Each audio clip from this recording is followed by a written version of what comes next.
welcome to my channel and my makeshift messy sewing studio, i.e. my dining room. I don't have a sewing studio, so I make it work. I've got quite a project in front of me today. My New Year's resolution was to not buy any new clothes. For me, I either have to make them or thrift them. That's my New Year's resolution. And so this is a pile of clothes I have thrifted and I need to do some alterations on them. And I thought this would be, if you're like me and you just like watching people sew on YouTube and, seeing some different techniques that maybe you haven't seen before, I thought this would be a fun one to film because I have all sorts of stuff planned for these clothes. Like, I got this at a garage sale, just a big polo that I want to crop, so I'll do that. I have a high-waisted, very long skirt that it's too tight on the waist, so I'm going to let it out a little bit. I have that planned. I have this shirt that I need to take in at the sides. I have some khakis, like old school high-waisted khakis that are a little snug on me, so I'm going to see if I can maybe insert some fabric on the side seams to give me some room. These are not thrifted. This is the only thing. This I bought last year before I started my New Year's resolution. Just some high-waisted trousers. I thought they would look really cute for spring. These are the tiniest bit too snug as well on my waist, so I want to take them out. And they need to be hemmed quite a bit, so I figure the fabric I take from the hem I can insert in the waistband to give me some room there. I also forgot to mention this sweater I bought at an estate sale the other day. It was really loose and baggy, but I loved the print, so I ended up just tailoring it to be really form-fitting, and I think it came out really cute. I think what I'm going to do is just do a voiceover. I don't want to talk this whole time. So I'll show you what I'm doing. I'll voice this over later. So grab a snack, grab a cozy little drink, and just watch me sew. Oh, and sorry for the attire. I don't want to change back and forth because I'm going to be putting these on over and over again. And it's just easier if I wear something tight fitting so I can just slip it on over that. So sorry, but also like it's just my body.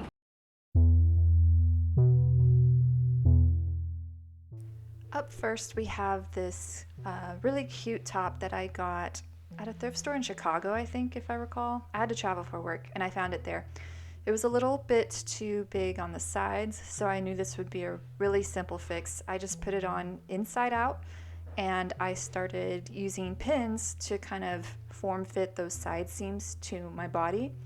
And I had to rework it a couple times to make sure it was, not twisted or anything like that. But once I got it, I just kept on going all the way from the bottom hem up to the armpit. Then once I had that figured out, I kind of marked a guideline with a pen. I think you can see the red ink there. And I just followed that along with my serger. And this was probably a 5-minute fix. Super, super simple. So if you find a top like this at the thrift store, if it's really stretchy material and it just fits a little loose, you wish it was tighter, do not fear. You can just take in the side seams. It's really easy. Doing one last check for fit. And here's the final product.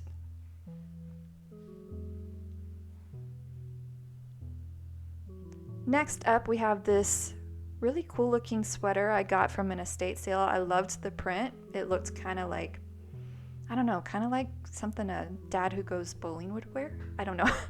But I really liked it. I didn't like how loose it was though, so I knew I wanted to tailor it and bring it in. So first line of attack was to take it apart. I cut it at the side seams and then all the way around the armhole. So I basically had 3 pieces. I had the bodice and then I had the right and the left sleeve.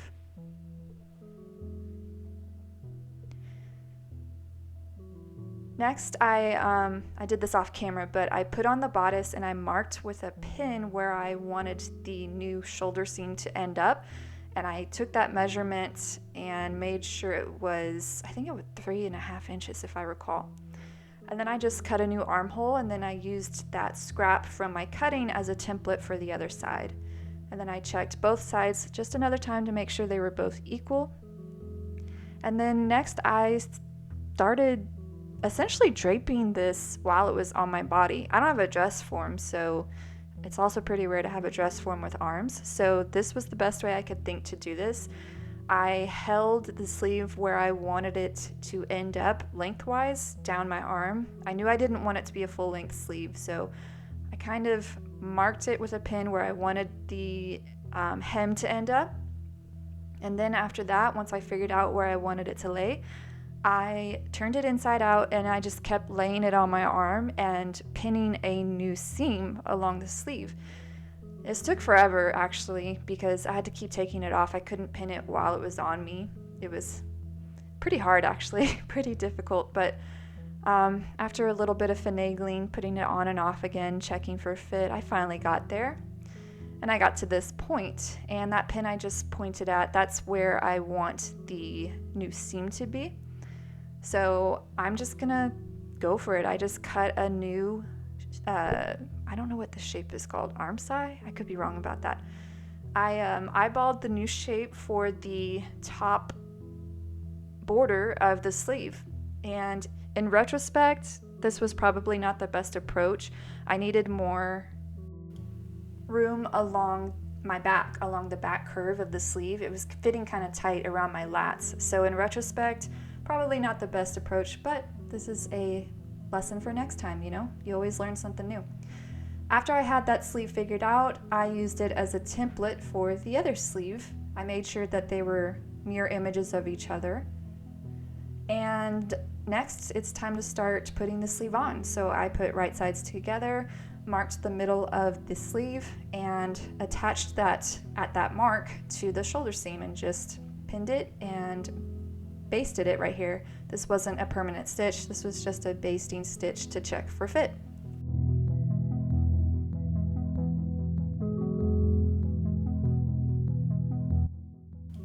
After that, I put it back on and I checked if the shoulder seam was lining up correctly and if everything looked okay. And I remember being worried at this point if the sleeves would end up too tight, which I found surprising because I actually cut bigger than where I technically pin basted the sleeve while it was on my arm.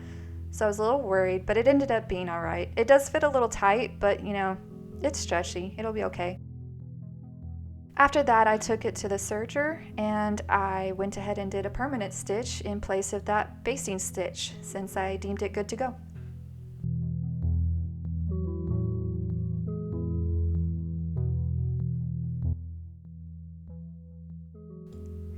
Oh, this ended up being a big fail, but alas, here's the clip. I wanted to recycle the bias binding that was on the bottom hem, so this is me just carefully unpicking it, but apparently I was not careful enough because I ended up ripping a hole and I ended up scrapping it, but alas, there's the clip. Next I needed to do the entire, like basically underarm sleeve or underarm seam all the way down to the hem.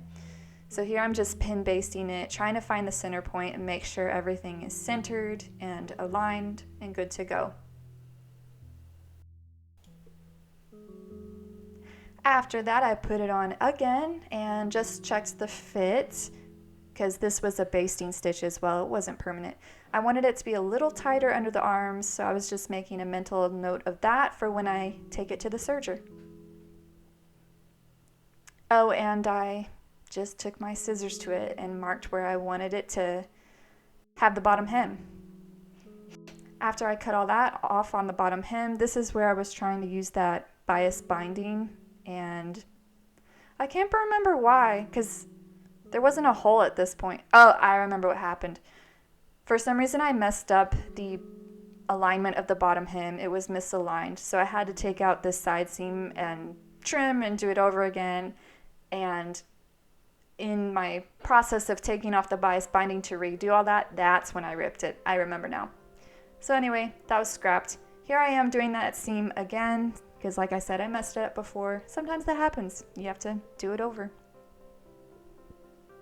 And here I am just checking one last time before I keep going, making sure everything is good. The sleeves fit a little better. I remember being pretty happy with it at this point. So I just needed to finish up that little side seam and keep it going.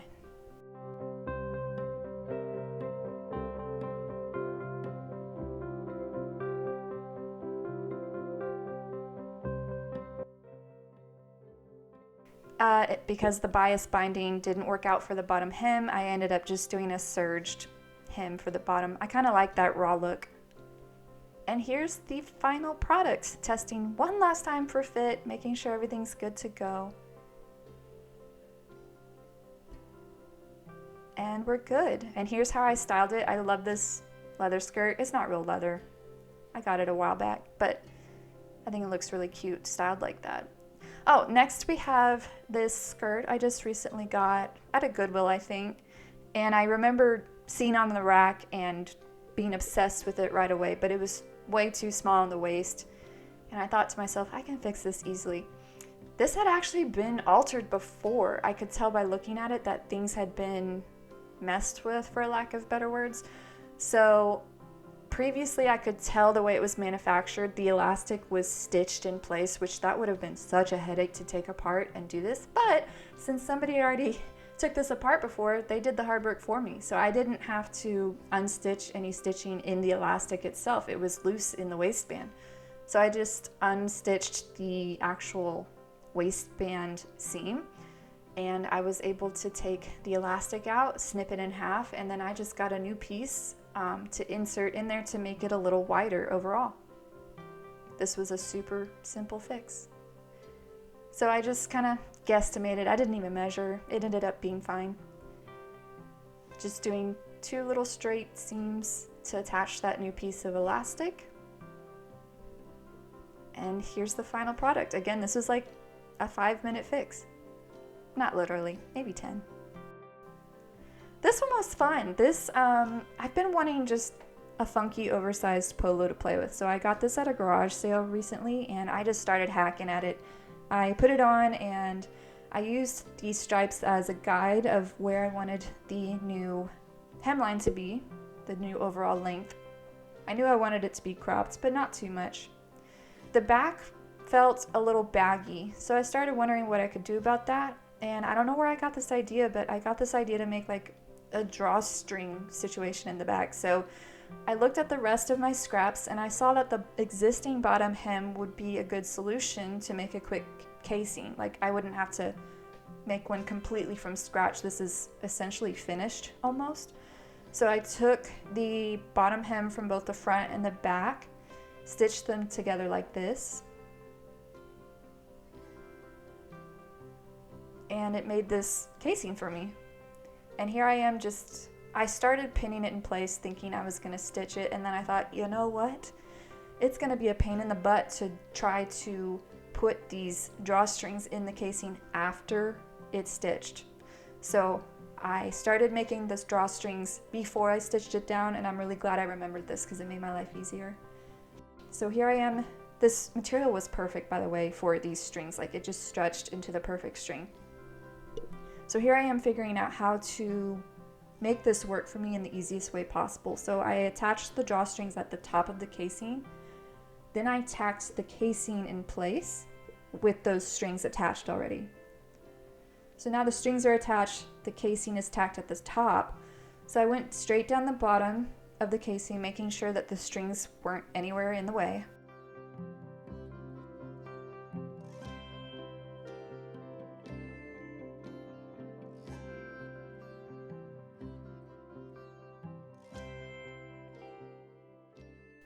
Oh, I guess I didn't film the rest. So I stitched on the right side of the casing and the left with the drawstrings in the casing essentially, and I made sure not to stitch on the strings. And this is the final product. It's so cute. And I just came up with this in my head. I'm so proud of myself. Here it is styled just with some high waist white denim shorts, classic Reeboks. Next we have these trousers that I needed to hem. So that was me just kind of marking where I wanted the new hem to be with pins, and I made sure to wear shoes that I would probably wear with these pants. Your girl is not wearing heels, so I only wore heels for like styling in this video, but I'm not going to wear heels in real life. Anyway, I measured and I cut. I mean, a hem's pretty boring. You know how it works. So you measure where you want it to be. You finish the raw edge with serging. You fold it under. You tack it down. That's a hem. Don't be scared of a hem, you guys. It's one of the easiest way to customize your clothes to make sure they fit you. And here I am doing a final test fit, making sure everything's good. And I know I said at the beginning I was going to take the waist in, but it kind of fit okay today. I guess I lost a little weight, like the tiniest bit. I have those scraps from the hem if I ever want to take out the waist. Well, it feels great outside, so I'm going to finish out the video outside today. If you enjoyed this, please give it a like and please subscribe. You can also turn on the bell notifications if you want to be notified every time I upload. I hope you enjoyed this. I really, like I said, my New Year's resolution this year is to not buy any new clothing. It's to reuse, not reuse, recycle, that's the word. Recycle clothes from the thrift store. And I hope this compelled you to feel like, you know, if you see something at the thrift store that you really love but it doesn't fit quite right, you can always do something to it to make it work for you. So don't pass those treasures up at the thrift store next time. Just go ahead and pick them up. And then also what I like about this is I learn new skills every time I alter clothes. I always learn something new and learn new tricks, and it just makes me feel a little more confident in knowing that I'll be able to forever make my clothes work for me. So I hope you enjoyed, and I'll see you next time.